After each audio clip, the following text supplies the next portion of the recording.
हमारे नेता एलओपी आदरणीय राहुल गांधी जी ने उसके ऊपर आज डिसेंट नोट भी जारी की है। बहुत ही अनडेमोक्रेटिक तरीके से सीईसी की अपॉइंटमेंट, इलेक्शन कमीशन की अपॉइंटमेंट हुई है। सुप्रीम कोर्ट का निर्णय होने के पहले ये हुई है और उसका हम निषेध करते हैं।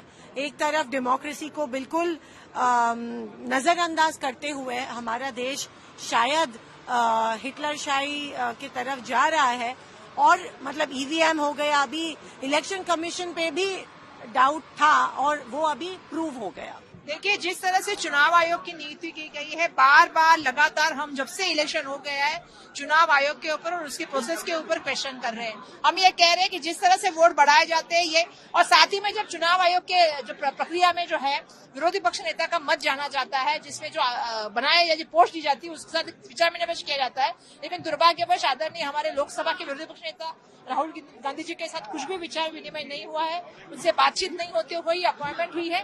तो डेफिनेटली हमने जो है इसके खिलाफ बात की है और मैं ये अपेक्षा करती हूँ कि जो प्रोसीजर है, जो संवैधानिक प्रोसीजर है, उसको फॉलो किया जाए। और जब राहुल गांधी जी ने पत्र लिख के भेजा है सुप्रीम कोर्ट का एक ऑर्डर के ऊपर से, तो उसके ऊपर आने वाले दिनों में कार्रवाई हो और जो ये अभी नियुक्ति की गई है उसको खारिज किया जाए। सर्वोच्च न्यायालय में ये प्रकरण की जो चयन समिति है उसका गठन को लेकर चुनौती दी गई। मामला सुप्रीम कोर्ट ने स्वीकार भी कर लिया है सुनवाई के लिए। ऐसे में क्या जल्दी थी कि आपने वही जो चुनौती दी गई, जिसको जो विवादित है समिति, जिसमें आपने चीफ जस्टिस ऑफ इंडिया को हटाया है या उनके नामनी को, उसमें आपने नियुक्ति कर दी। सुप्रीम कोर्ट की प्रतीक्षा नहीं की।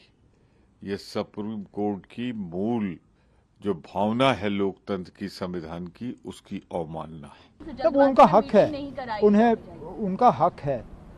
ये कहाँ पे कहा गया है कि हुकूमत जो करती है तो लीडर ऑफ द ऑपोजिशन को उसको मानना ही होगा, उसमें असहमति का इजहार करना, ये लीडर ऑफ द ऑपोजिशन का हक है, अधिकार है। उन्होंने अपने अधिकार का इस्तेमाल किया। अब वो हुकूमत तक है, इसको माने ना माने।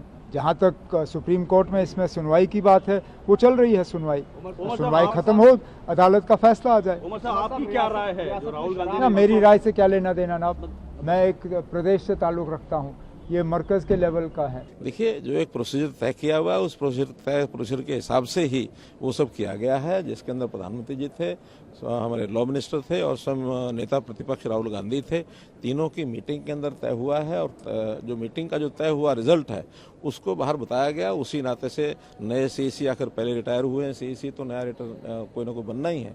तो जो इंटर्न जो भी सीनियर मोस्ट हैं उनको सीईसी बनाया गया, बदले में एक इलेक्शन कमिश्नर और जो संयोग से हरियाणा के चीफ सेक्रेटरी थे उनको ही सिलेक्ट किया गया है। और अच्छे व्यक्ति हैं, आईएएस हमारे 1989 के विवेक जोशी, उनको उसमें इंडक्ट किया गया है।